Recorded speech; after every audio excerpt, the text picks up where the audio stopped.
Ako naman nga po si Gino Trinidad. At dito po tayo sa Gov Center. Yan. Para sa dadawsin nating The Voice. Olongga po. Na para sa ating masilayan dito ang ating talentadong si Garrett na kung ano bang mga techniques ginagawa niya kapag ay ganyan siya katindi. Ganyan ang dating niya sa mga audience. Di ba? Ito na nga po ang ating kapatid na Garrett Bolden. Magandang gabi sa inyong lahat. Magandang gabi sa inyong lahat. Ano yung tatanungin mo sa akin? Kung ano mga technique ang ginagawa mo, mga patterns, right patterns, mga sharps, flat. Mga technique, marami akong mga bagay na natutunan.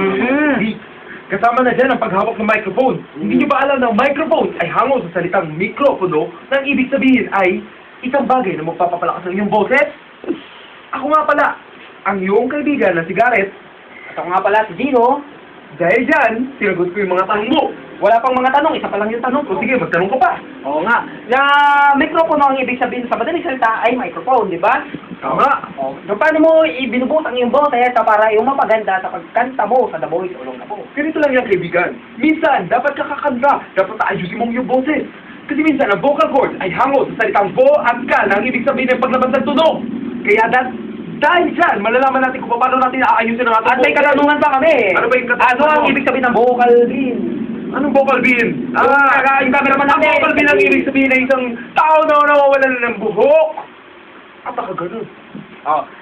Paano mo naman natin isang ugali ng Victor? Ng Victor? Madali lang yan. Kasi ang mga tao may kanya-kanya kasi ng mga ugali. Ang mga ugali ay hango sa salitang u at ga at li na ang ibig sabihin ay ugali. Yung U? Yun. Yung Garrett. Hindi. Pangga. Yung pagga. Pangga. Yung li. Libay. Na ta. Yan na nga po. Diyan na po nagtatapos ang ating ngayong pananayaw kay Garrett Bolden. At Back to you! Maraming salamat. Wala na back to me. Kaya ito po nagtatapos ang ating Basang people!